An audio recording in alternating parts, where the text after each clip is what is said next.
Good evening and welcome to the virtual John F. Kennedy Jr. Forum. My name is DJ Lacey and I'm a junior studying government and economics at the college, and I'm the student treasurer of the Institute of Politics, zooming in tonight from Mississippi. This fall, the IOP continues to support Harvard students across the globe who share a sense of purpose to make a difference for our nation and world. While we cannot join together in person, technology allows us to convene virtually, and bringing forums online allows us to share Harvard University's premier arena for political speech, discussion, and debate across many states and countries. One of the critical dynamics in any presidential election revolves around the candidate's ability to unify their party. In 2020, however, the country is witnessing an unprecedented and historic change in attitude towards party loyalty. This year, prominent Republican office holders, campaign strategists, and officials from previous Republican administrations have mobilized in support of Democratic nominee Joe Biden. Tonight, we will discuss how the recent creation of groups like Republican Voters Against Trump, the Lincoln Project, and 43 Alumni for Biden will impact the upcoming election and the future of the Republican Party. Panelists will discuss how disaffected Republican strategists and thought leaders are breaking with their party to persuade voters in the upcoming presidential election. Tonight's forum features Tim Miller, political director of Republican Voters Against Trump, Kristopher Purcell, co-founder of 43 Alumni for Biden and former Bush administration staffer, Steve Schmidt, founder of the Lincoln Project and an MSNBC contributor and chief strategist of the McCain-Palin 2008 campaign. And the event will be moderated by Tara Setmayer, CNN political commentator and senior advisor for the Lincoln Project, and our very own IOP resident fellow from spring 2020. So I hope you will join us again next week on Tuesday, September 29th, for a panel on the first presidential debate, and again on Thursday, October 1st, where we are honored to host the Human Rights Campaign President, Alfonso David, with HKS Professor Tim McCarthy in celebration of LGBTQ History Month.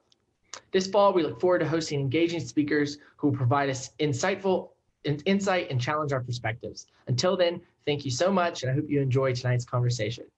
So I'm going to turn it back over to Tara to get us started. DJ, thank you so much for that wonderful introduction. It's so wonderful for me to be back with you guys. And, I love, miss, and adore all of you over there at the IOP. Thank you so much for having me back and for allowing me to moderate a discussion that's near and dear to my heart. When I was a fellow, my study group was about principle over party.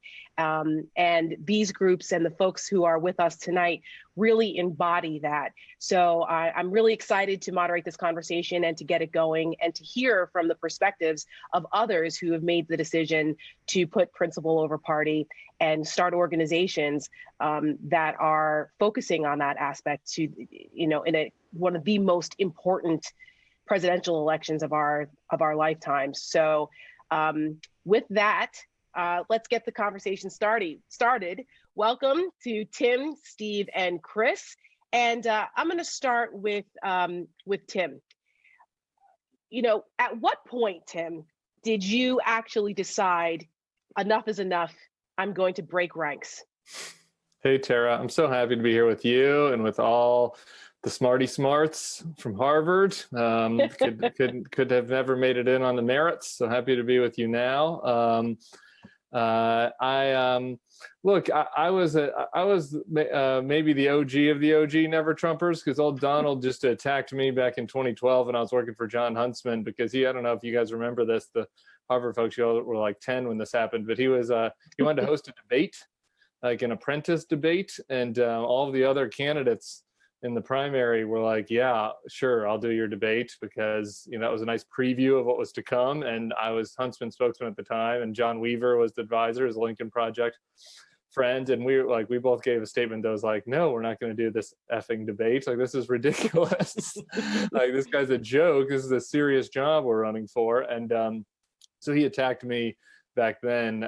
So we have had an early feud. But as far as the time, the answer to your question is honestly the Muslim ban. I mean, I was never going to be for Trump, to be honest, but I knew for certain that that I was going to support his opponent during the primary if he was ever to win. The Muslim ban just was unacceptable. It was racist. It was against American fundamental American principles. Never was going to be able to do it. I use it as the demarcation line. Anybody who got on board after that, I've got nothing to do with, as far as I'm concerned, because they knew what they were getting into with this guy. And so, that was it for me, though. I guess we can do this in the Q&A, but I'll just start with a little mea culpa.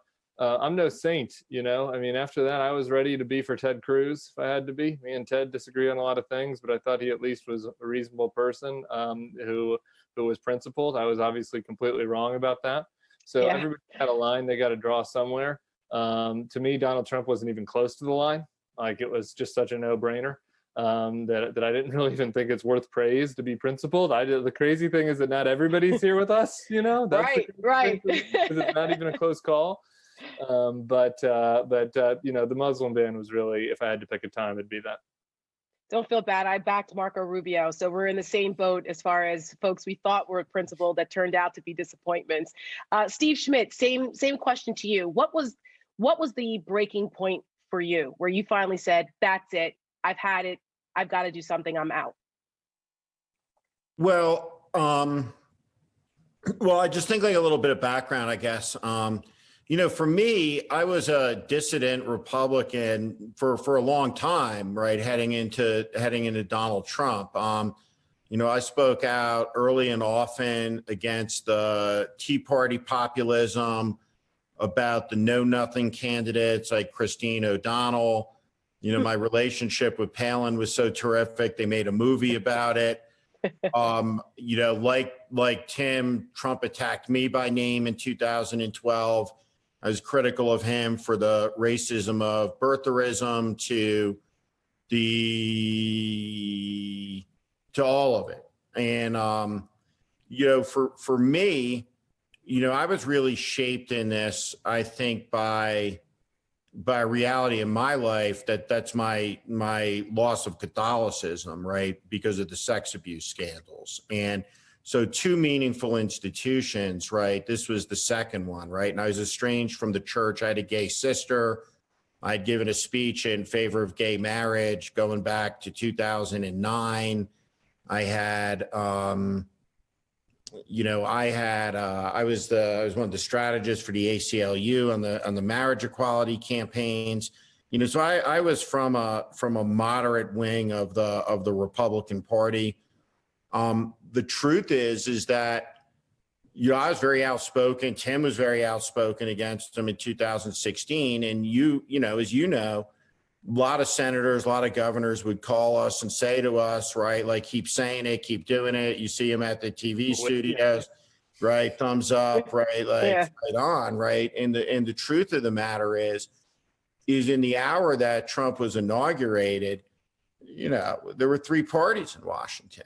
There's a Trump party, there's a Republican party, and a Democratic party. And the submission of the Republican Party to become fully the party of Trump, where there's not even the pretense of a platform. It's just a Republican Party platform is a paean of obedience and submission. You need to be loyal and obedient, right? That's what the platform is, right? Yeah. So, for me, right, by 18, it was clear that it was fully the party of Trump, and for me, it was the child separation and detention policies on the border. And under U.S. law, people have a right to present themselves at U.S. port of entries and to apply for admission to the country as a refugee. And they go through a legal process to determine if they meet the refugee status requirements or are they an economic immigrant. And there's different processes for that. And the reality is that not everyone can stay. The whole world can't come here. We're a sovereign nation. Sovereign nations need to have borders. But poor and desperate people, when they see someone wearing a uniform with an American flag on the shoulder, they should know that they're safe. And it was a desecration of our national character and a stain on the honor of the country in that moment in time. And for me, I just said, I can't be part of this in the party at all anymore. Yeah. Even by name, even though I was in total opposition to it. Right, right. Chris, for you as someone who worked in the Bush administration, and there are, people who were afraid to come forward because of their, political careers. They put a lot at stake. Tim and Steve both, have put a lot at stake, and they can talk about that also at some point. But for you, Chris, what made you decide to form the 43 alumni for Biden? And for those folks to come forward, because I know for the people who are more entrenched, it wasn't as easy.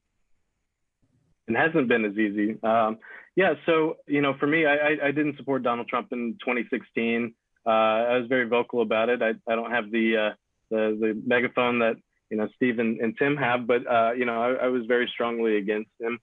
But, by 2020, a lot of my former, especially White House colleagues and also Homeland Security colleagues, they had seen Donald Trump in office. Some of them opposed him, some of them supported him, or at least wanted to give him a chance. But the evidence is clear that he cannot do the job. And I think what really galvanized us most to actually start a group and not just tweet about it to 10 followers was the attack on innocent civilians in Lafayette Park. Yeah. Everybody in Washington knows what Lafayette Park is. But there's a bit of a special meaning for a lot of us who worked in the White House because we would walk through the park most every day. And for those like me who were at the White House on 9/11 itself, when the Secret Service evacuated us from the grounds, that was where we ran through. We ran through Lafayette Park and a couple blocks past that, and then we had no idea what to do.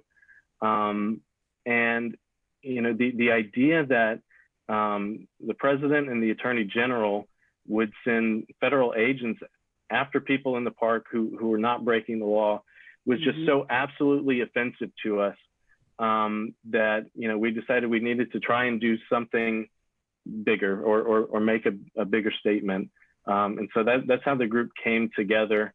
And now we have about 450 to 500 former administration officials or campaign officials who have pledged to vote for Joe Biden. About half of those have put forward their names publicly.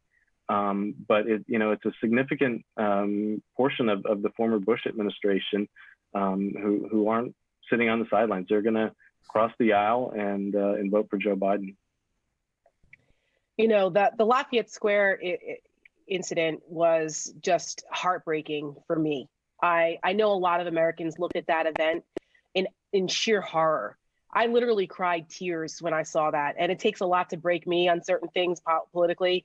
And I felt it in my soul how wrong that was. And I come from a law enforcement family, and it struck me in a way that I didn't really even expect it. Usually I get very angry, but I literally cried tears at watching that, and just it was a watershed moment for me. I mean, I've been very never Trump from the beginning too, so it didn't change my opinion of him. It just fortified my desire to make sure that I did everything physically possible to change the leadership in this country, to make sure something like that never happens again. For some of you, and just quickly, and then we'll go on to the next question, what has it been like for you, for your family, for friends, for people who still support Trump, who are in your circles? What has the experience been like for you dealing with them? I know for me, it's been very hard, and I've lost friendships over it. But what has it been like for you? We'll start with you, Chris. Yeah, I mean, I've definitely lost some friendships over it. But frankly, actually, since we started the group, the direct feedback to us has been, or at least to me personally, has been really positive. So maybe, people just know to hold their tongues on it if they disagree with me. But yeah, I mean, from people I know personally, I haven't gotten a ton of hate messages, and I've gotten a lot of support, and a lot of support from people that I never expected to get it from. former, very senior White House officials and others. Current White House officials? Excuse me, Bush White House. Oh, okay. Yes. But then it's one of my former college friends that Tim and company have helped really push out is Elizabeth Newman, and she we were pretty good friends in college, and she worked in the Bush administration, and then she became a senior official in the Trump Homeland Security Department, and so we have seen others come forward and others who are talking quietly about their intention to vote against Donald Trump. Tim, what about you? So for Chris, it hasn't been too much of a rocky road because it's been new for him. It's only been a couple months. But what has it been like? What's it been like for you? I wish I could say that. I mean, I don't want, nobody's gonna, we can play the tiniest violin for me and all this, but this is the thing, Tara. This is just different. And I mean, politics, having political disagreements, I always had political disagreements. Like Steve, I was always a more moderate Republican. I got teased on campaigns. My husband worked for Heidi Heitkamp as a Democrat. So I we used to joke about politics. So political differences should be things that are bridgeable. But Right. but Donald Trump it's I have political differences with people who are Donald Trump, but it's much deeper than that. I mean, it's a moral and ethical judgment on the person for them to be complicit in what he's doing.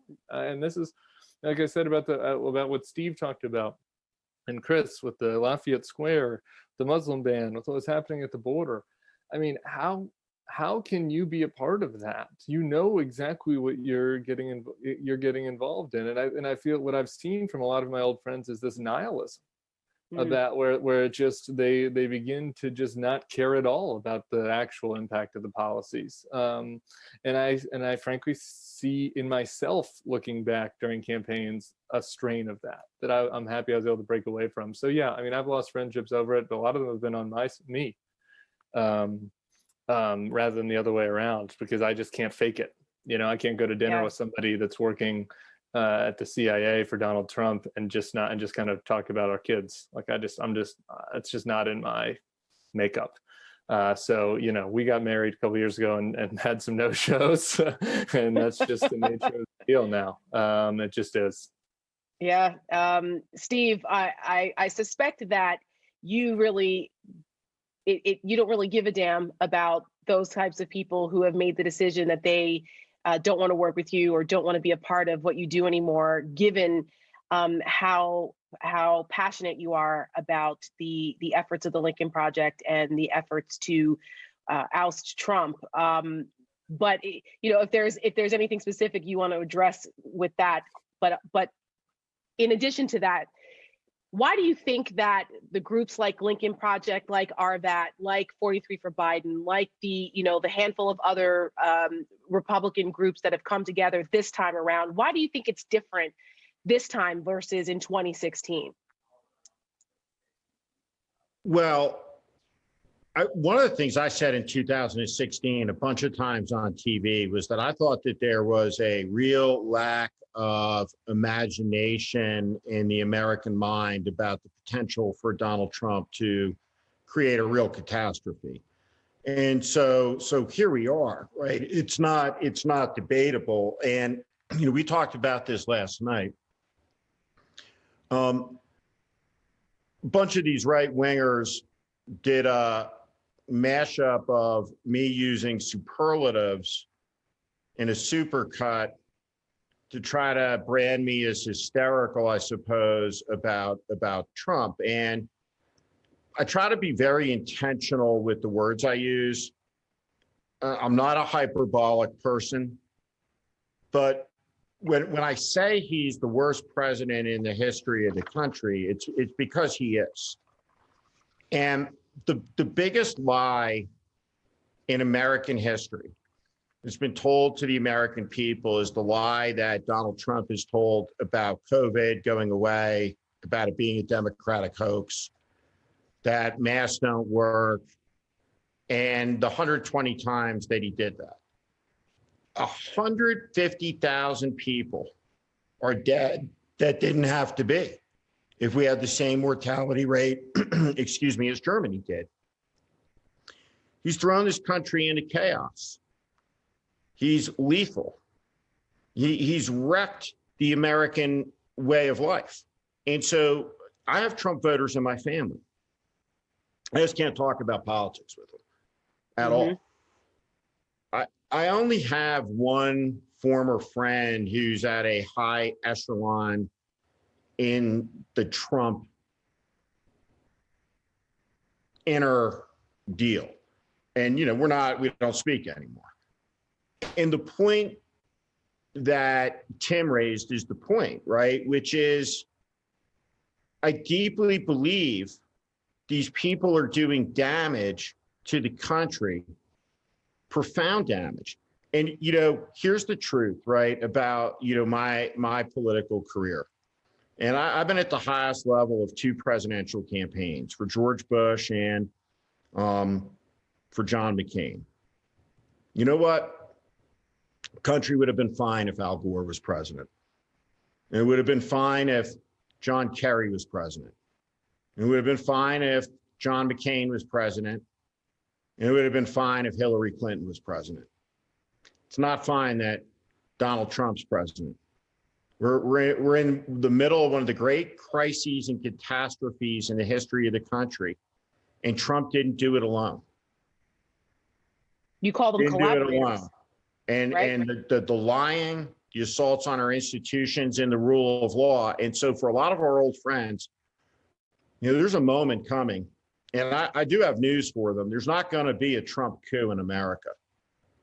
He will lose, and he will be humiliated by history, and he will go. The American experiment is not going to end because of Donald Trump.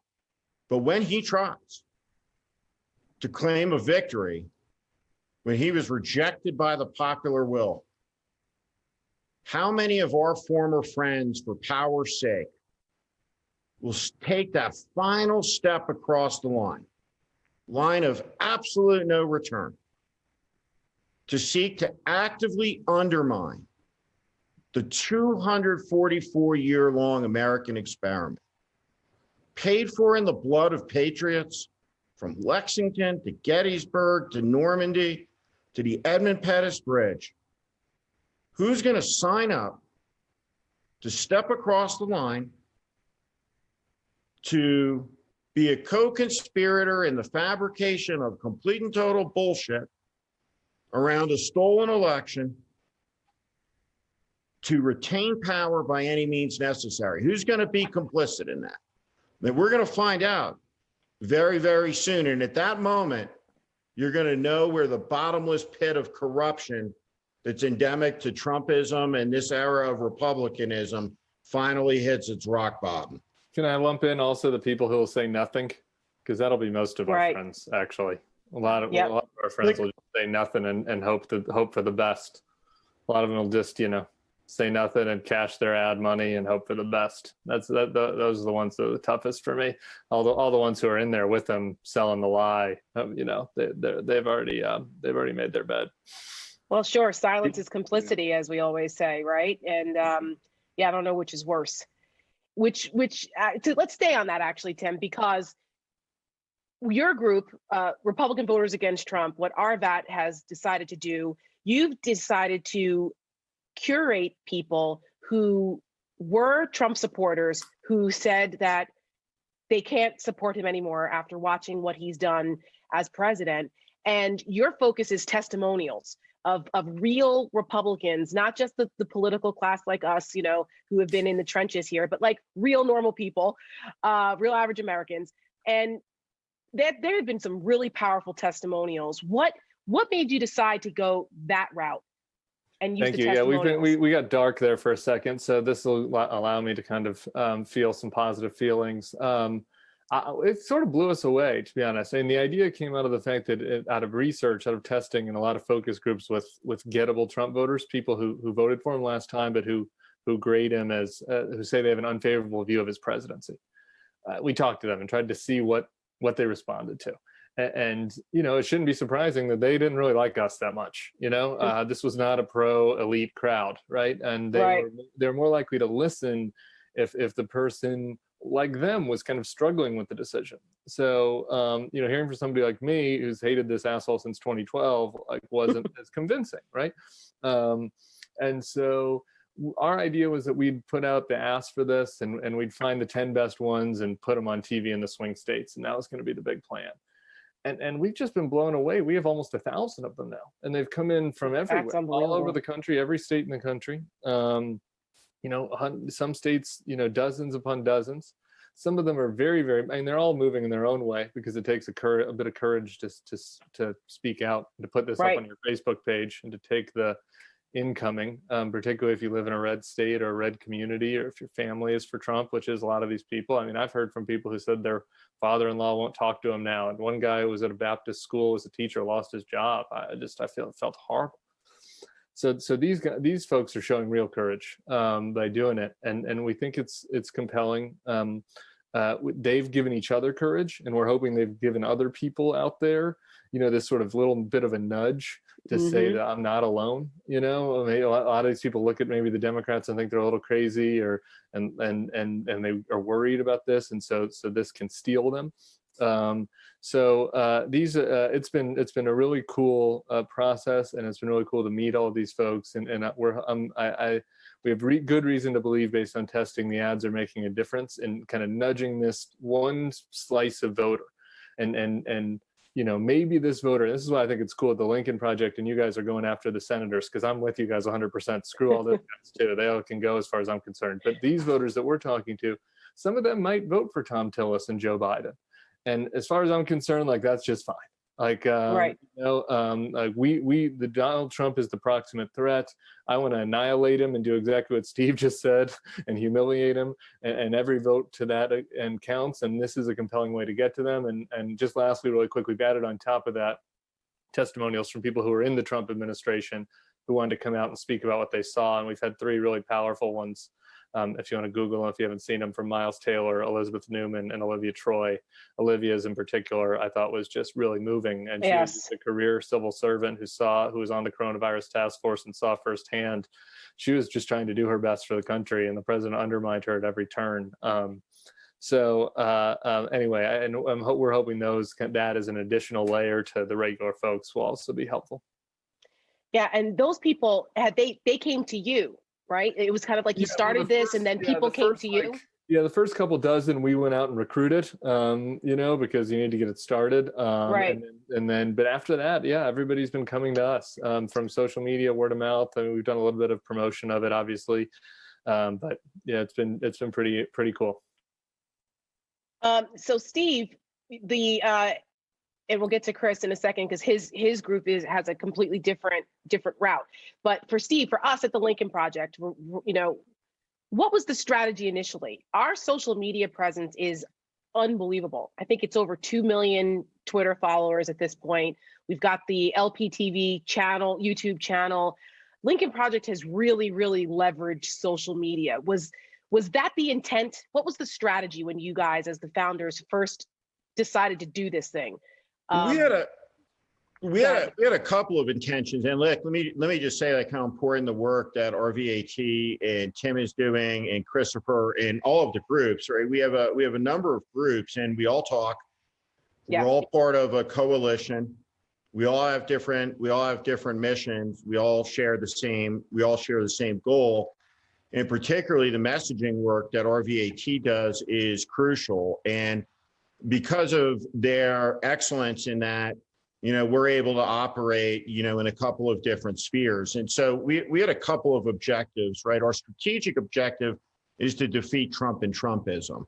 And the defeat of Trumpism is going to be a fight that takes place over many years. I mean, the Republican Party, when it loses, isn't going to be chastened. It's going to get crazier over the next couple of years. And maybe we can talk about that for a couple minutes later. But our first objective was born out of watching the Democratic primary debates. I had a conversation with Tim about this in the fall, a conversation with Bill Kristol. We all had conversations with each other. And it was after the debates, you were saying, well, there's something missing from the debate. There's a name that looms large over the Republic that wasn't mentioned, but once or twice, that I think is the first, second, and third issues in the race, and the next 157 after that, and that's Donald Trump. And so our goal was to frame an argument against Trump and Trumpism that at that point in time had not yet been made. The second thing we wanted to do, and it was patently obvious to us, and we, every billionaire in Silicon Valley now has their own political team. And we had one of them call us up and goes, I hired all these CIA guys, right? And they've done a report on Trump. And I was like, let me ask you something. I said, look, after 3.5 years, what is it that you think the CIA guys are going to tell you about Trump? Right? It doesn't, I said, none of us are rocket scientists, to say the least. I went to the University of Delaware, to Harvard of Delaware.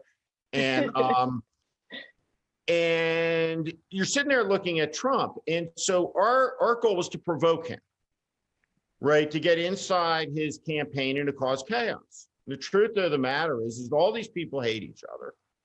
Kimberly and Don Jr. hate Ivanka and Jared, who hate John Kelly and this one. And we all know where all the factions are.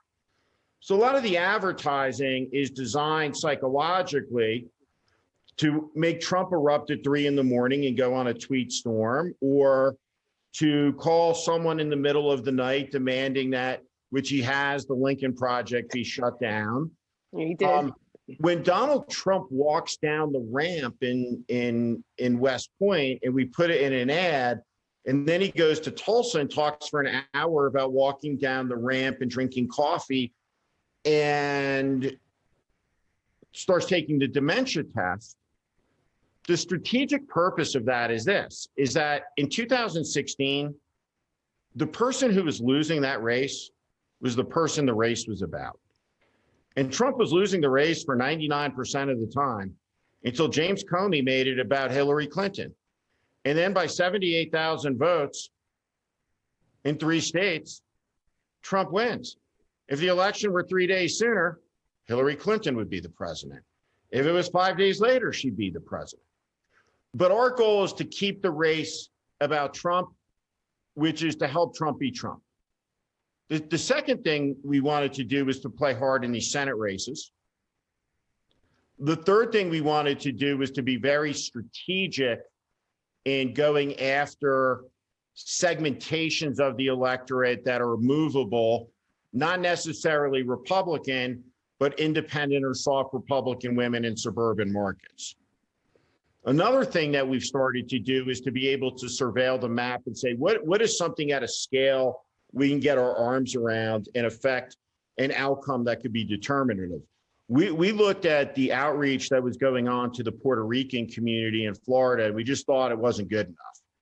And so we've done an alliance with like a lot of Latino groups, and we've done an alliance with Black groups in Philadelphia, working with Mayor Nutter, with Congressman Evans, some of the faith leaders and community leaders, to make sure they have the resources to focus specifically on Black men to try to get the turnout numbers as high as possible.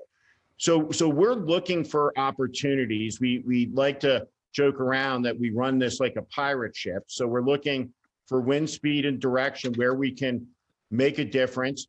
We have a big sophisticated data targeting operation and all of that stuff, where we want to play in the key races. But I think one of the things that's been important and that I'm proud of that all of these groups have done, I believe we have instilled some fighting spirit, right, into the campaign for Joe Biden, particularly over the months of March and April and May and June. And Donald Trump has spent an inordinate amount of time fighting with all of us, as opposed to attacking Joe Biden. And we should be proud of that. And it's a signal of our success in our work. And in the end, what I think the reality is going to be, I think it's going to be that there's enough vestigial Republicans and conservatives. And so one thing that the analysts always get wrong, talk about 96%, right, of Republican parties for Trump. But that party is smaller than it was 4 years ago, smaller than it was 3 years ago, 2 years ago, 6 months, and like a star collapsing. That star collapses. It gets smaller, it gets denser, it gets hotter. As political parties shrink, they get hotter, they get more extreme. And that's what's happening with the Republican Party. But I really think that the work of these groups will be a significant and determining factor in the outcome of this election, because there's enough decent people in this country who are Republicans who say no to this and will reject it. Right. That's right. Before we move to questions, really quickly, Chris, you know, the group, your group has a bit of a different strategy. And I know that when you were in the Bush White House and you worked in the communications office, there was, I'm sure there was a different approach to the way that the Bush White House handled when the president of the United States said something that was out of turn or, you know, had a slip up. Who's the audience for your 43, you know, your 43 alumni for Biden? Who are you targeting? And how different is what this administration does from the way it was handled under a more normal presidency? Really quick, and then we're going to go to get lots of questions in because kids want to ask you questions. Sure. Yeah, I mean, you know, for us, you know, we were never looking to raise money to run ads. Lincoln Project and RVAD are doing such an incredible job with that. You know, we didn't feel like we needed to try and supplement in any way. And you know, frankly, we all have day jobs. We're all volunteering, you know, to do this and try and recruit more people and you know, just try to make a statement that for those of us who've served in positions of public integrity, whether they were, you know, at the bottom of the food chain at the White House, you know, like I was, you know, up through the senior ranks of White House and cabinet agencies, that there are many of us out here, and we're just kind of standing as representatives of those people who reject Trumpism, who reject what he's doing to the country, what he's doing to the presidency. And you know, we just wanted to take a stand and try and you know, Tim kind of mentioned nudge people along, and you know, sometimes it's you know, it's been having to apply peer pressure as well to get people to stand up and not just, you know, sit on their comfy couch and say, okay, sure, yeah, I'll vote, and actually kind of make a statement that, you know, here's who I am and here's why I'm voting for Joe Biden, and just kind of send that signal that it's okay to do so. And that's what, you know, Tim's testimonials have done so well at for common voters. And, you know, we're just saying that, you know, we've served and we know it's not right what's happening. And, you know, we're going to do our part as well. Right. It's country over party. Sure. Yeah. And just real quickly, in terms of, you know, when we were at the White House, you know, it's, you know, with President Bush, it was usually just kind of what malapropisms is, you know, little Bushisms. You know, occasionally kind of, you know, getting a little too far out over skis with things like, you know, what is it, Dead or Alive, and you know, for things like that, Mrs. Bush usually handled that pretty well. So, but you know, for people who are in our press shop and we're spokespeople, you know, they were not going out there day after day and lying to the public. And what Trump's representatives are doing, it's not just lying. It's the fact that they are carrying his message, no matter what it is, no matter how ridiculous, and they just don't care. And it's just appalling to see someone stand in front of you know, that White House seal in the briefing room, the briefing room that, you know, my former boss designed and created and installed there. And it's just so appalling to see them stand there and lie day after day after day. It's something different. Grotesque. It's different. And it says something, it really says something about their character. Also, can I also say this, right, which is real quick, Steve, because we got to get to questions. Yeah, I'll just say, like, what Chris is saying, right, and good for Chris, right, is Trump's lies are different because they're lies of authority, right? They're not the typical politician lies of puffery. I was a little bit closer to the combat zone, right? Or right? I got straight A's at Harvard as opposed to B's, right? Or like I ran the marathon this fast, right? And it's not a self-interested lie. It's not a, I didn't have sex with that woman. It's a lie that requires you to surrender your agency, to submit, just like Winston did in 1984, to what the state or the leader says is true, even though it's obviously not. For example, going back to the origin lie about the entire administration, which was the absurdity that Sean Spicer came out and delivered, which was that crowd size A was smaller than crowd size B, when in fact, crowd size B was a quarter of the size. That really set the tone, I think, and it's only gotten worse since then. And by the way, no one gets B's at Harvard. We're going to start with our first question from Alex Chan. Alex, please introduce yourself and ask your question. Hi, I'm Alex. I'm a sophomore in Lowell House, and I'm zooming in here from New York. First of all, thank you all for being here with us today. My question is more about what you think will happen after November 3rd.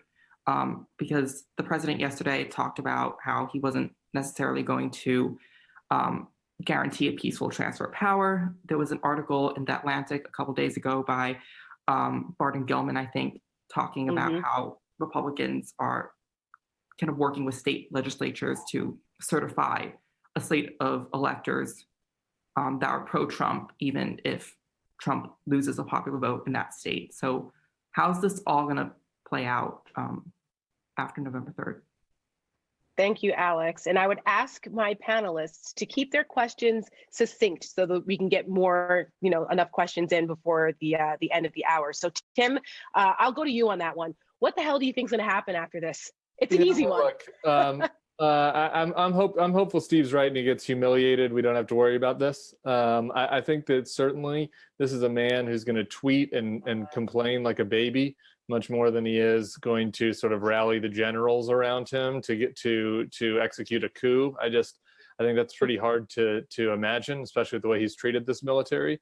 I think one thing that's fair to be worried about, though, is, there's that story, you mentioned the one in the Atlantic. I'd point to one in Pennsylvania, about how the mail-in ballots, the Republican legislature there is trying to make it such that if you mail in your ballot inside one envelope rather than two, then it's a naked ballot, and that does not count. I'm deeply concerned in Pennsylvania and Florida in particular, where Ron DeSantis, might be able to put his thumb on the scale. There was a story in Georgia about not having a polling place at the University of Georgia.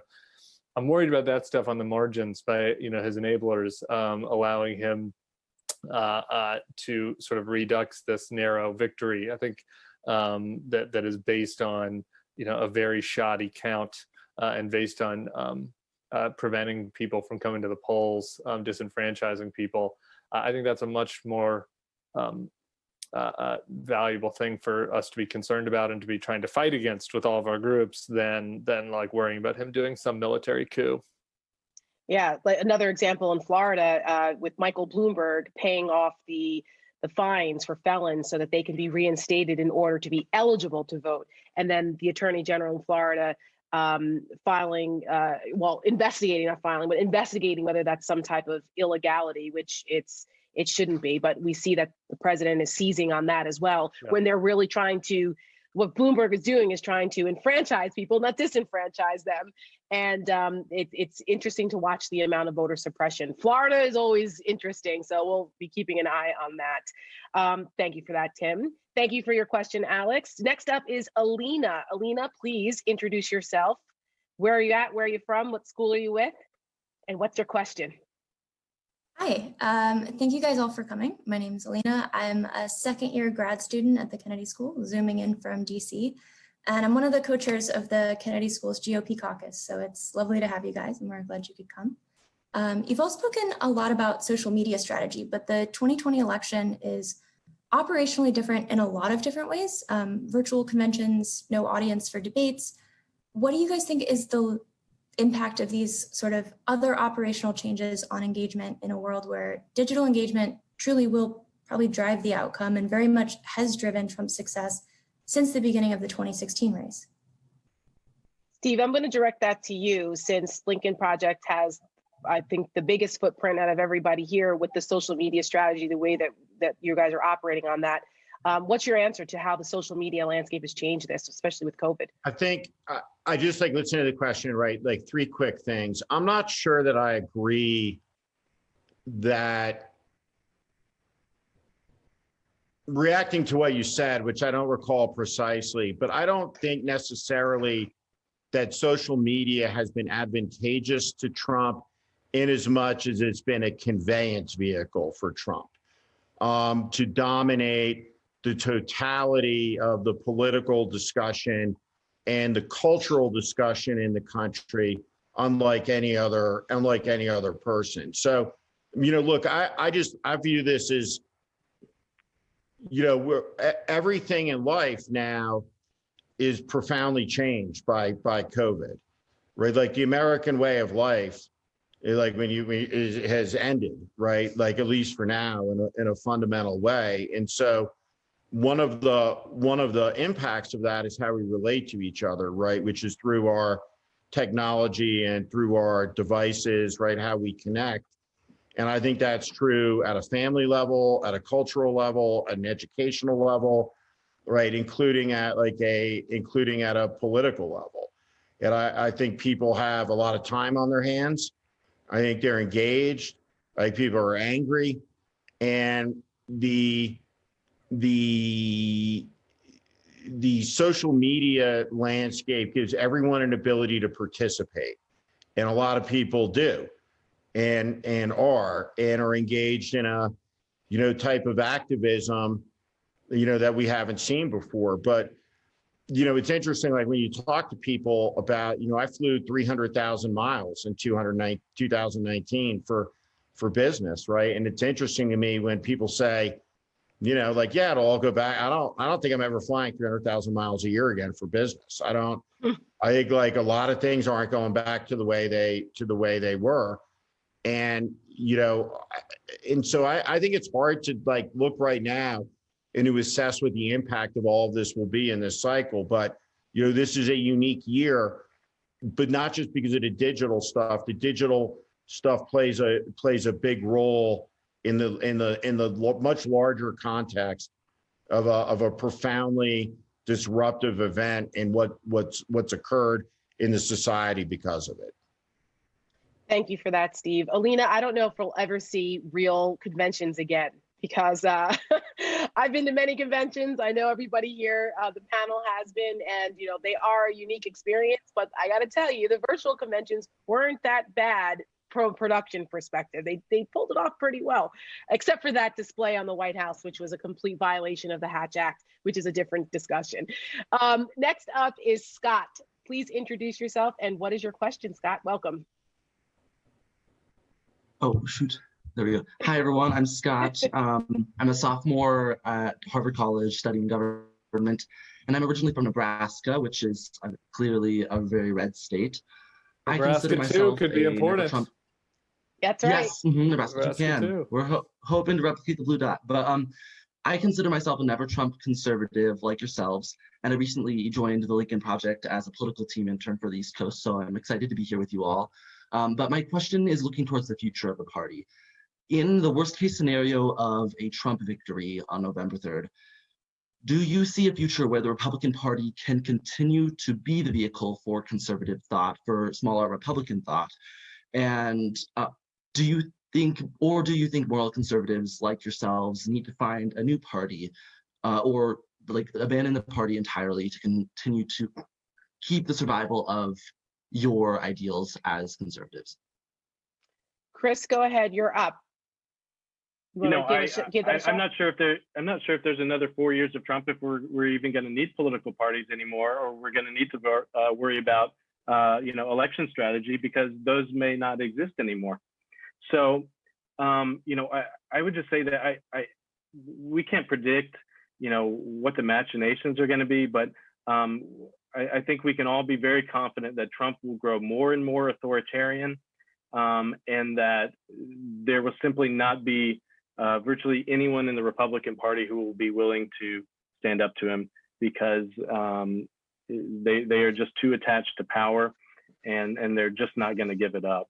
And so I am not a person who is normally kind of beset by anxiety, but the idea of another 4 years of Trump is almost kind of debilitating in some ways to think about, because I am genuinely afraid of what will happen to the country if we see another 4 years. It's the Constitution is going to basically be shredded. There won't be rule of law.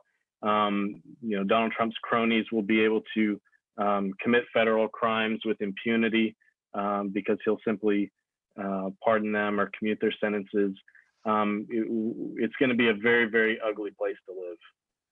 Scott, Tara, if you don't mind, I just want to say really Yes, quickly, like the difference to me, there's a difference between what you mean by conservative and I think what a lot of people saw as the Republican Party as being the classically liberal party for a long time, and having these classical liberal values of capitalism, of freedom of speech, pluralism.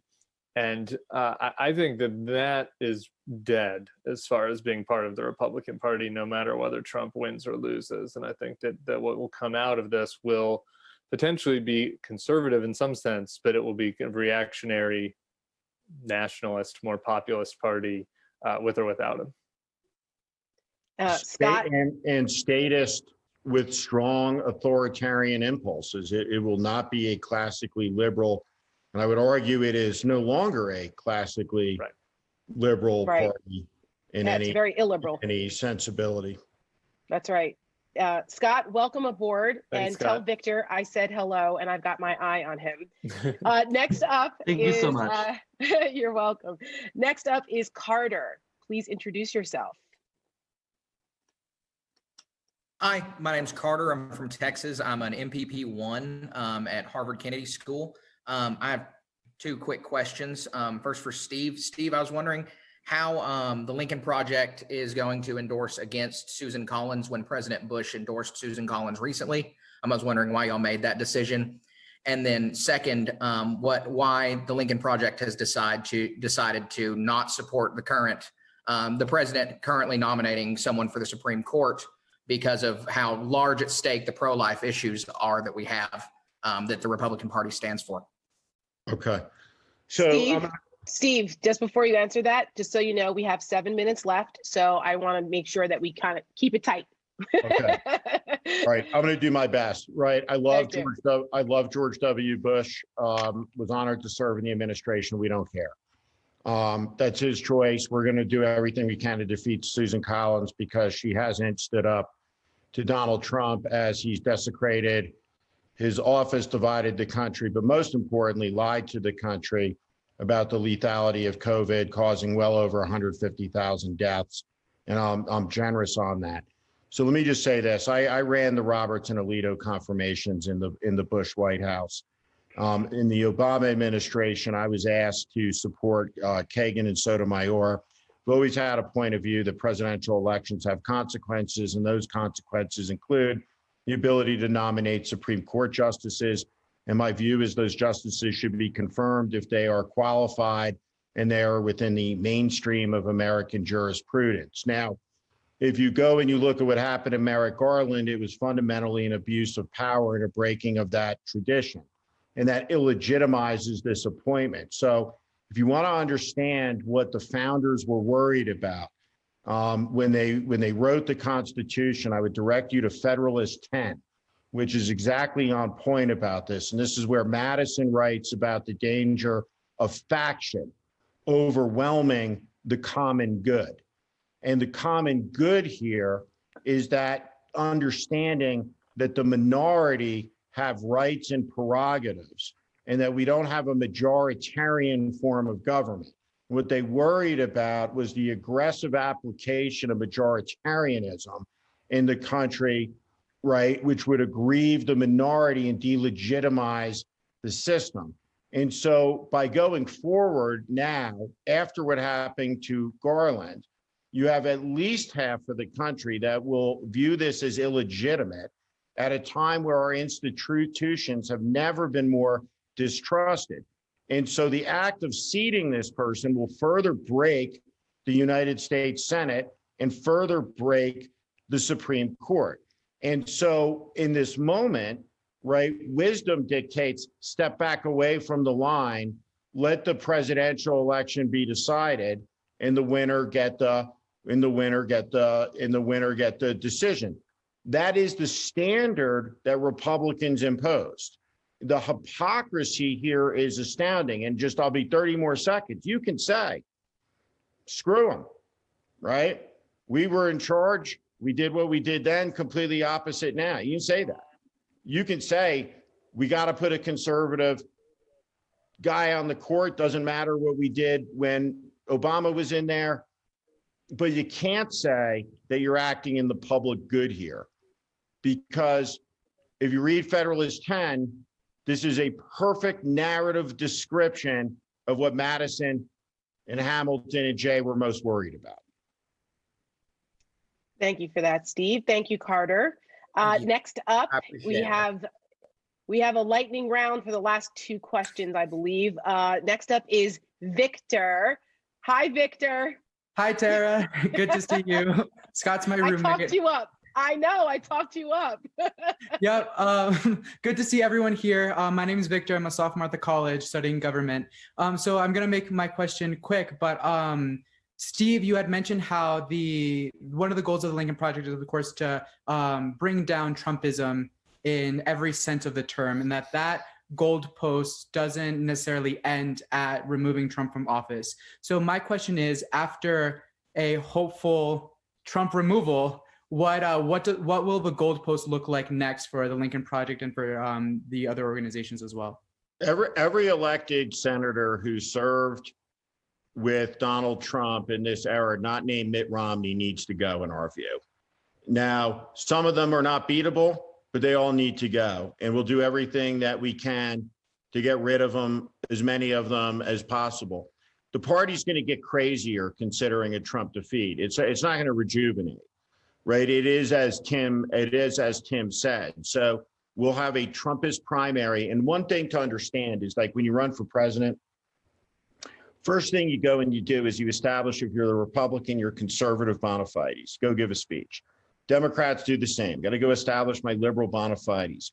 What's the first thing these Republicans are going to do in 2024 is establish their conspiracy theory bona fides.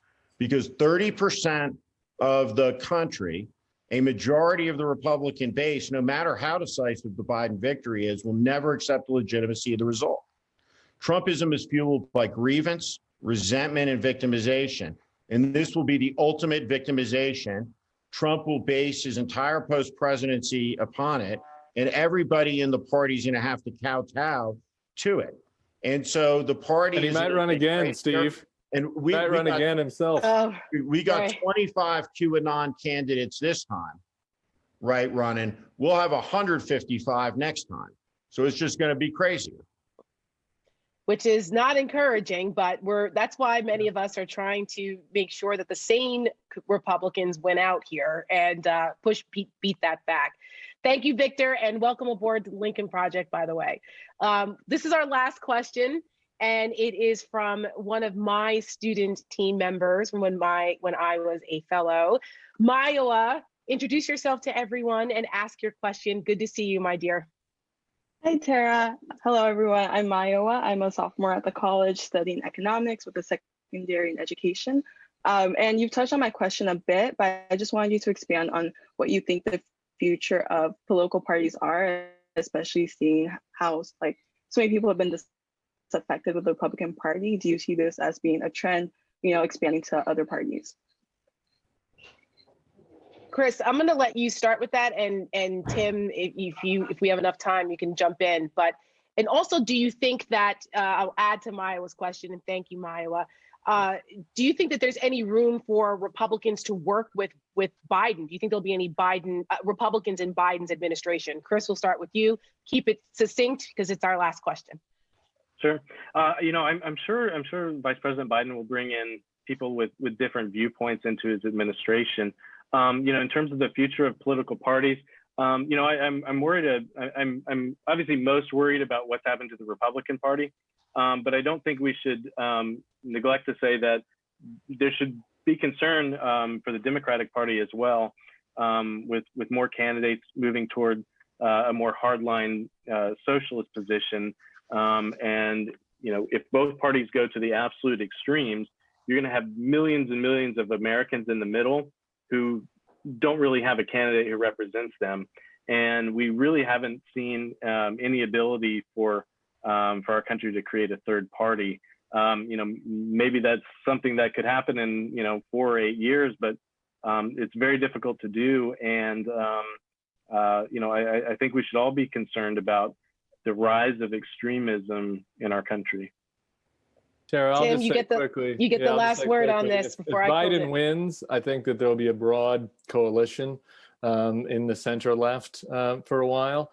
I will bet, though, that by the time you all are my age, there will be another Perot-style credible third-party candidate. It'll look different than Perot because Perot will be basically Trump, the Republican, and then I think that there'll be a kind of middle party, or maybe not party, but candidate that will emerge. If anybody has any other questions for me, email anytime, tim@thebulwark.com. Check out The Bulwark. And Tara, if you don't mind, I do have a plug. I have a Snapchat show for the 19-year-olds. This is you people. So turn up, check it out. Not my party. I'm trying to talk to 19-year-olds so they're not just hearing from Charlie Kirk and AOC. So, spread it around the text chains and whatnot. Thank you all for that. I appreciate that, Tim. And I still can't figure out how to use Snapchat. So I applaud you. You're not the target audience, Tara. I'm sorry, you've aged out. I know. I'm in denial. Trust me. Steve, Chris, Tim, thank you guys so much for joining us and spending some time with the Harvard IOP. Thank you to all the students that had an opportunity to ask questions, very, very thoughtful questions. And thank you again to the IOP for giving me the opportunity. We are in a crucial time in our American history here. It's what a time to be alive, to steal a line from Hamilton. And, as Ben Franklin said, we've got a republic if you can keep it. And that's what all of us are doing here, our best to keep this republic together. So thank you guys. Remember to wear your masks and get out there and vote. Have a great evening. Thanks, everybody. Bye.